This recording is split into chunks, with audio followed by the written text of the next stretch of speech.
Partie 4. L'île du destin. Chapitre 7. Tout va bien, ils se sont retrouvés. Les paroles de Maître Diom furent suivies d'un cri de joie générale. « Vous en êtes sûr ?» demanda tout de même Salim. Le vieil analyste sourit. Je viens de recevoir le message d'un ami que je croyais ne plus jamais entendre. Altan, le père de Willan et Akiro. Ils descendront tout à l'heure. Pour l'instant, ils ont envie de rester en famille. Bon sang que je suis heureux.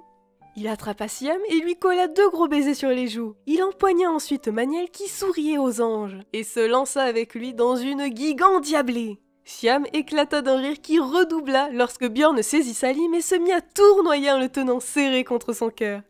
Camille, Mathieu et leurs parents les rejoignirent alors que le soleil avait franchi une bonne partie de son trajet quotidien. Pendant un long moment, ce ne furent que cris de joie et embrassades. Puis, Camille fit les présentations. « Diom est un vieux compagnon », précisa Altan en souriant. « et nous connaissions Siam. Elle était cependant beaucoup plus jeune la dernière fois que nous l'avons vue, et moins charmante. » Acheva-t-il en observant son fils. Celui-ci ne put s'empêcher de rougir un peu, mais le regard qu'il échangea avec la jeune frontalière en disait plus long que bien des paroles. « Voici Bjorn et Maniel !» commença Camille. « Les plus valeureux amis que l'on puisse souhaiter avoir. Sans eux, rien n'aurait été possible.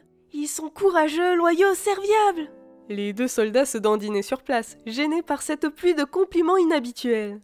Altan perçut leur trouble et leur donna l'accolade. « Merci pour tout ce que vous avez fait pour nos enfants, et pour nous. » Bjorn babuta une phrase guère intelligible, tandis que Maniel, rendu muet par l'émotion, se contentait de hocher la tête. « Et toi, tu es Salim ?» Et Alicia s'était approchée du garçon qui se sentit aspiré par une vague d'émotion.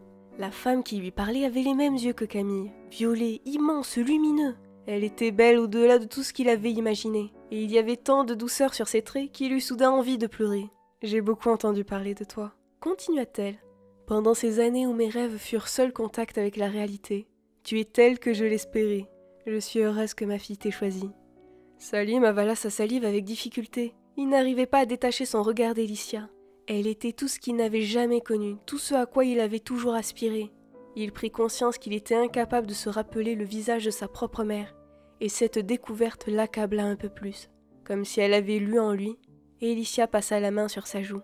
« Tu nous as maintenant. » Si les autres ne saisirent pas ce qu'elle disait, Salim, lui, comprit et son avenir se para de couleurs chatoyantes. Dans la grotte, Camille avait évoqué pour ses parents la blessure d'Eyana. Elle était persuadée que la dame l'avait sauvée, mais le besoin de s'en assurer était impérieux. Aussi pressa-t-elle ses compagnons afin qu'ils se mettent en route. « Il faut sortir de cette cuvette de grotte pour recommencer à dessiner !» rappela Maître Diom. L'expression particulièrement osée dans sa bouche fit sourire tout le monde. Ils arrivèrent rapidement au promontoire où s'était tenu Elearil Morianval lors du dernier assaut. Son corps ne s'y trouvait plus. Inquiète, Siam tira son sabre, mais ce fut inutile. Partant de l'endroit où la sentinelle avait été abattue, une traînée sanglante conduisait à un gros rocher blanc, distant de quelques mètres. Elearil Morianval y était adossée, toujours vivante. En les voyant, une grimace haineuse déforma ses traits. « Maudit !» jeta-t-elle. « Vous voilà libre !»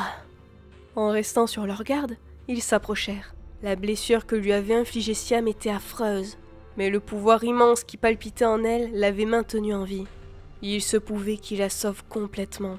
« Elia, pourquoi toute cette folie ?» murmura Altan. « Pourquoi ce gâchis ?»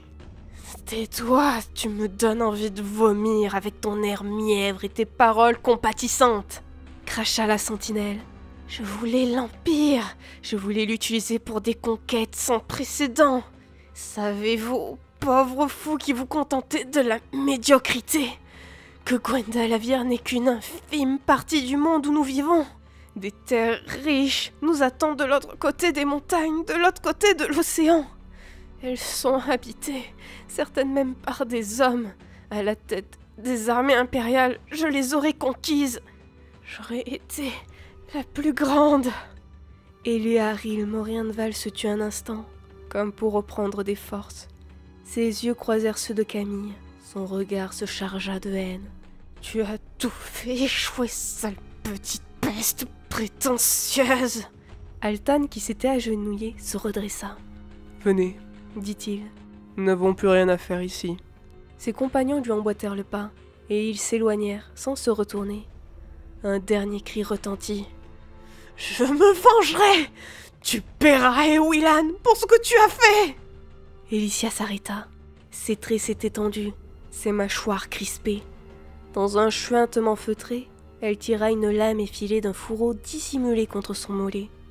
Une froide détermination figeait son visage.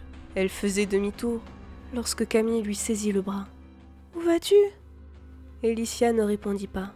Sous ses doigts, Camille sentit des muscles que la résolution rendait aussi durs que l'acier. Siam s'interposa. Elle avait compris ce que venait de décider Alicia.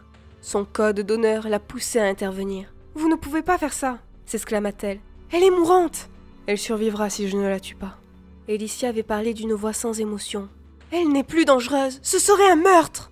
Lentement, Alicia se tourna vers la jeune frontalière, plongeant son regard dans le sien. « Tu es trop jeune, dit-elle. Trop jeune pour savoir qu'une mère préfère 1000 fois être une meurtrière, plutôt que de voir son enfant menacé par une folle sanguinaire. Un jour tu comprendras. Pour l'heure, laisse-moi suivre mon chemin. » Il y avait tant de force dans la voix de la femme qui lui faisait face que Sia, malgré elle, s'écarta. À cet instant, tous ceux qui possédaient le don se tournèrent vers Eléaril Morienval. La sentinelle dessinait, utilisant ses dernières forces pour un pas sur le côté. « Que » balbutia Camille. Mais Eléaril Morienval avait disparu, abandonnant derrière elle, comme une malédiction, une large tache écarlate sur le rocher blanc. Plus personne ne parlait. Seul le léger souffle du vent se faisait entendre, ponctué par le crissement de rares insectes invisibles. Alicia avait fermé les yeux. Elle ne les rouvrit qu'après une longue minute. « Le sort en est jeté, murmura-t-elle. Nous nous reverrons, Eléa. » Puis elle tourna ostensiblement le dos au rocher, barricadant ses inquiétudes dans un coin secret de son cœur. « Allons-y, continua-t-elle d'une voix enjouée. Nous avons rendez-vous avec la dame. »